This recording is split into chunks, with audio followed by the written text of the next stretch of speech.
이재명 대표 오늘 또 대장동 배임죄 유동규나 남욱, 정민용 같은 사람들에 대한 대장동 배임죄 재판 71차 공판이었나? 여기에 이제 이재명 대표가 증인으로 출두해야 되는데 지난 3번 연속 증인으로 출두하지 않았었고 연속 출두하지 않아가지고 벌금을 과태료죠. 300 맞고 500을 맞았는데 그러고도 또 오늘 안 나갔습니다. 또 오늘 안 나갔어요. 정말 너무한 사람입니다.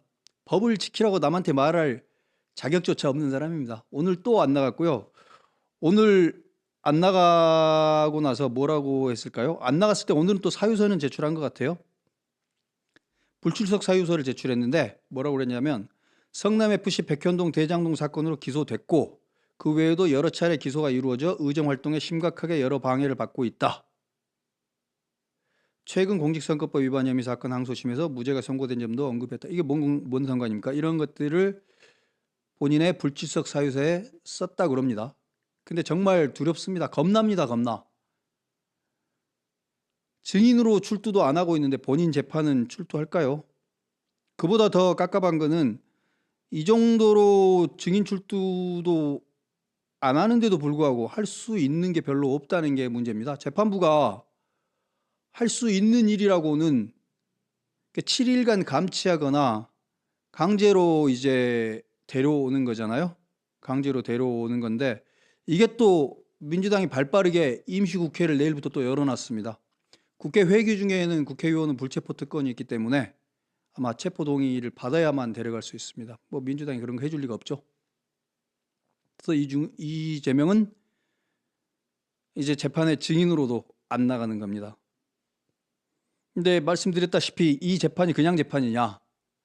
대장동 배임죄 재판이고 성남시에서 대장동 일당들이 7,800억 이상의 돈을 해 먹었다고 생겨난 재판이고 성남시에 4,800억 이상의 피해를 입혔다고 해서 벌어지고 있는 재판인데 그 당시 성남시장이었고 그 당시 대장동을 본인이 설계했다고 말하는 이재명이 증인으로 출두해서 한마디도 하지 않으려고 하고 있는 겁니다.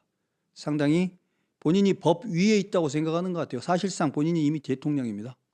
이런 행보를 하고 있는 사람이 지금도 그런데 정말로 대통령이라도 될라 치면 재판 하나라도 받겠습니까? 안 받을 것 같습니다. 참 암담한데 이런 모습을 보이면 보일수록 이재명 본인에게 불리하지 않을까요? 이런 모습을 보면서 국민들이 이재명이 대통령 돼도 되겠다고 생각할까요? 모를 일입니다. 그래도 여론은 여전히 이재명을 많이 지지하고 있으니까. 하나 더 있습니다. 대북 송금 재판.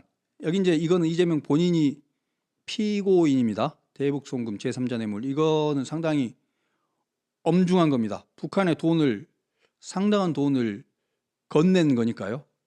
제3자를 통해서. 이재명 본인은 서명은 했지만 본인은 모른다고 이화영이 알아서 했고 김성태가 했다고만 말하고 있죠.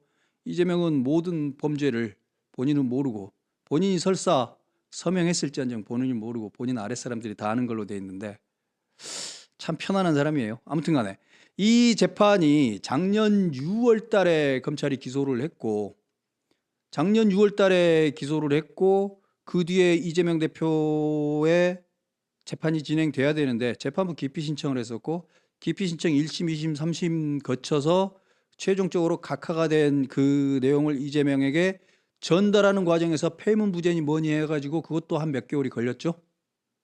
물론 이재명 측에서는 고의로 안 받은 거 아니다. 그리고 재판 지연한 거 없다라고 말은 하지만 누가 봐도 지연입니다. 그래서 결국 어찌됐건 간에 재판부에게 이재명 측에서 마지막으로 그 뭡니까 주소 이쪽으로 보내주라라고 마지막으로 송달 주소 신고서를 26일 날 며칠 전에 제출을 해가지고 법원이 바로 각하 결정문을 28일 날 보내서 수령을 했다 이렇게 나와 있습니다. 그렇게 해가지고 생기는 게 4월 달에 겨우 공판 준비 기일입니다. 9개월 기소된 지 9개월 만에 공판 준비 기일을 이제 시작합니다. 이 대장동 재판도 아마 모르긴 몰라도 이것도 아마 몇 년 끌 겁니다. 이재명 이야기 계속 해보겠습니다. 자, 대북 송금 사건과 관계해서 이재명은 벌써 이미 재판 시작하는 단계에서 9개월의 시간을 끈 겁니다. 시작하기도 전에. 공판 준비 기일이 한 두어 번 있을 거고 4월 달에 재판이 시작되지도 못할 겁니다. 그렇게 되면 아마 5월 달 대통령 선거 있다고 또 공판 안 나가겠죠? 만약에 선거가 생긴다면. 혹여 그리고 대통령이 된다 치면 그 재판은 어떻게 될지도 모르죠. 자, 이런 사람입니다. 이재명은.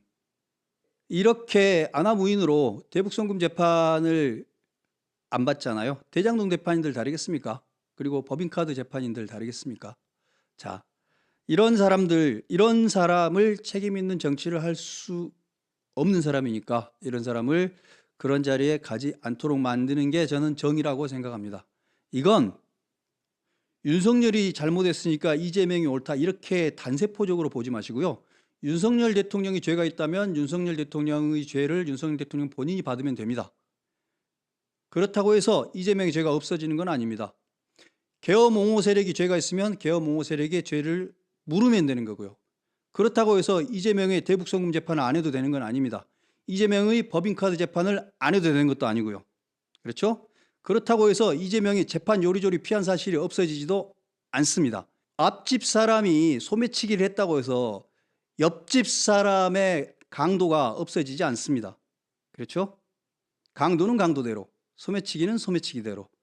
윤석열 대통령은 지금 탄핵 심판 받고 있는 중입니다. 이재명 대표는 본인의 재판을 다 받아야 됩니다.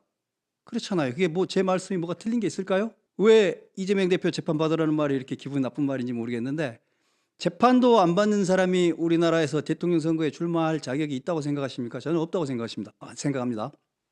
아무튼 혹여 이재명이 뭔가 선출직에 대한 그런 것들을 출마하게 됐을 때 저는 계속 입을 열어가지고 이 사람이 얼마나 법을 어기고 사는지에 대해서 계속 말할 겁니다. 이재명 이야기를 더 할 수 있는데 일단 대북송금 3자 뇌물과 관계에서도 한마디만 더 하겠습니다. 이 대북송금 3자 뇌물이라는 게 아까 말씀드렸다시피 결국은 이재명 경기지사의 결재 없이 이루어질 수 있는 일은 아닙니다. 그리고 이미 김성태의 증언과 이화영이나 여러 주변 사람들의 증언으로 상당 부분 진행이 돼 있는 상황입니다.